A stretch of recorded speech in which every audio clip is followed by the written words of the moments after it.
Welcome back to my channel. আশা করি তোমরা সবাই খুব ভালো আছো, আমিও ভীষণ ভালো আছি।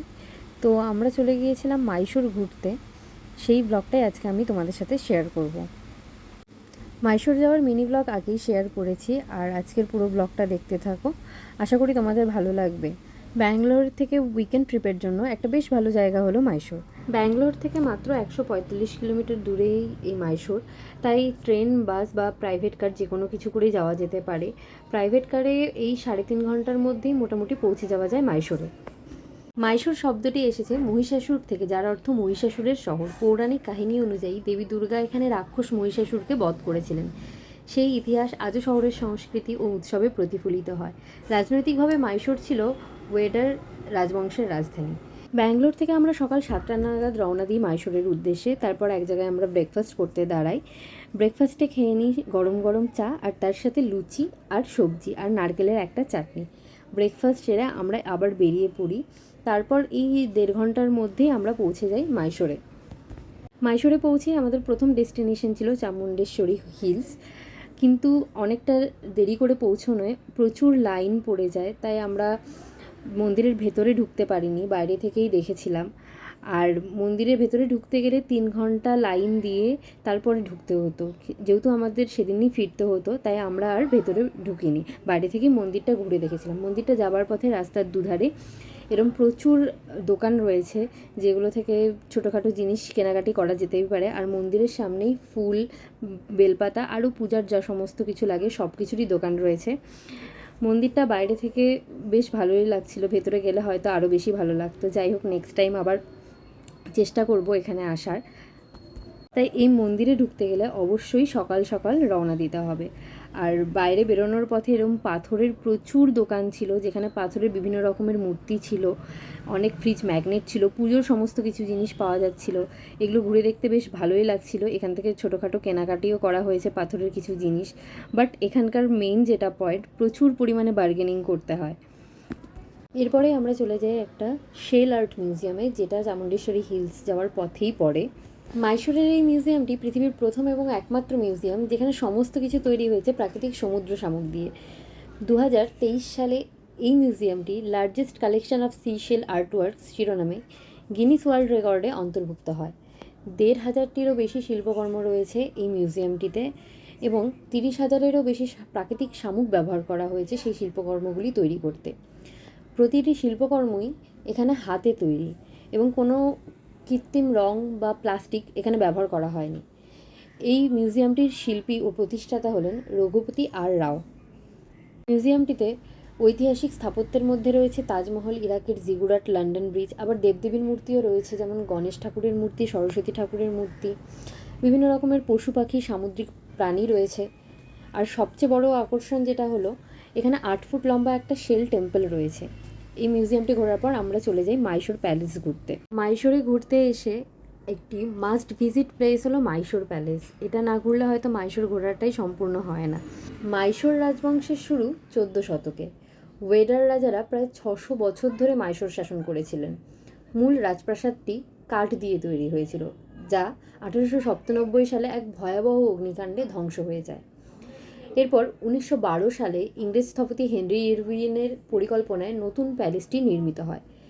এটি ছিল একটি আশ্চর্য মিশ্রণ, ভারতীয়, ইসলামিক, গথিক ও রাজপুত স্থাপত্যের সংমিশ্রণ।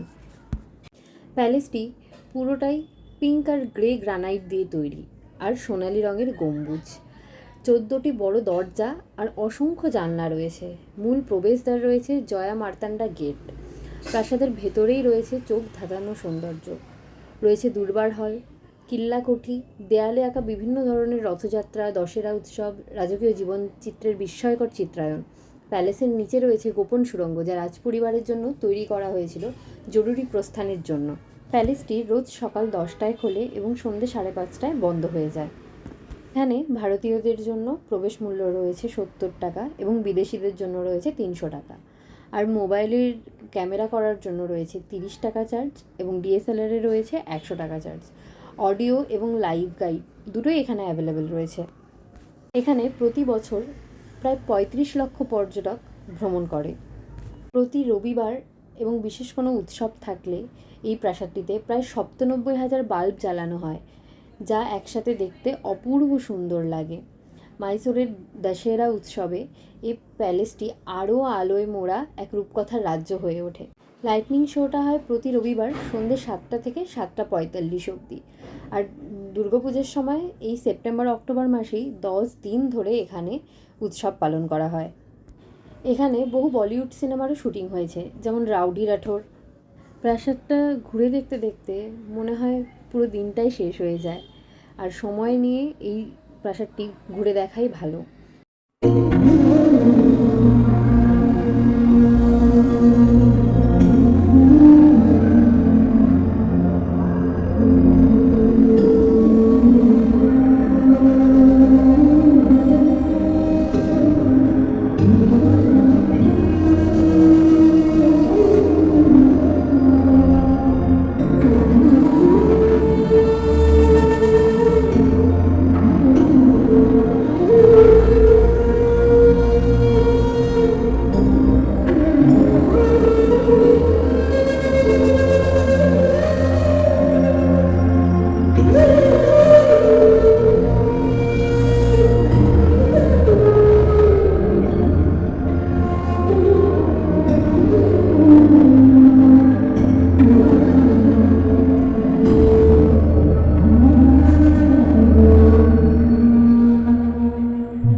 প্যালেসের বাইরেও বেশ কিছু মন্দির ছিল, সেগুলোও আমরা ঘুরে দেখছিলাম। এরপর লাঞ্চ করে আমরা চলে যাই বৃন্দাবন গার্ডেনে। মাইসোরের আরেকটি মাস্ট ভিজিট প্লেস হলো এই বৃন্দাবন গার্ডেন, যেটি নির্মাণ শুরু হয়েছিল 1927 সালে এবং শেষ হয় 1932 সালে। এটি তৈরি করেছিলেন স্যার এম বিশ্বেশ্বরায়া। বৃন্দাবন গার্ডেন তৈরির মূল উদ্দেশ্য ছিল কেআরএস বাঁধের শোভাবৃদ্ধি এবং একটি আধুনিক পর্যটন কেন্দ্র গড়ে তোলা। এটি প্রাকৃতিক সৌন্দর্যের পাশাপাশি সিমেট্রিক্যাল লেআউট প্লাস মিউজিক্যাল ফাউন্টেনের জন্য বিখ্যাত। রোজ সন্ধ্যায় 30 মিনিটের জন্য মিউজিক্যাল ফাউন্টেন শোটা হয়, যা দেখতে অপূর্ব সুন্দর। যদিও আমরা সেদিনই ফিরে আসি, তাই সেই ফাউন্টেন শোটা দেখার হয়নি। নেক্সট কোনোবার গিয়ে অবশ্যই ফাউন্টেন শোটা দেখার চেষ্টা করব। বৃন্দাবন গার্ডেন সকাল 6:30 থেকে রাত 9টা অবধি খোলা থাকে। ফাউন্টেন শোটা হয় 6:30 থেকেই। প্রাপ্তবয়স্কদের জন্য এখানে রয়েছে এন্ট্রি ফি 50 টাকা এবং বাচ্চাদের জন্য রয়েছে 20 টাকা। ছুটির দিনে প্রচণ্ড এখানে ভিড় হয়, তাই বিকেলের দিকে পৌঁছে যাওয়াই ভালো। বৃন্দাবন গার্ডেনেও বছরে গড়ে প্রায় 20 লক্ষেরও বেশি ট্যুরিস্ট আসে। এটি ভারতের প্রথম মিউজিক্যাল ফাউন্টেন পার্ক। এখানেও প্রচুর বলিউড মুভির শুটিং হয়েছে, যেমন আশিক বানায়া আপনি, কুলি, আরও প্রচুর। এখানে অনেকে পিকনিক করতেও আসে।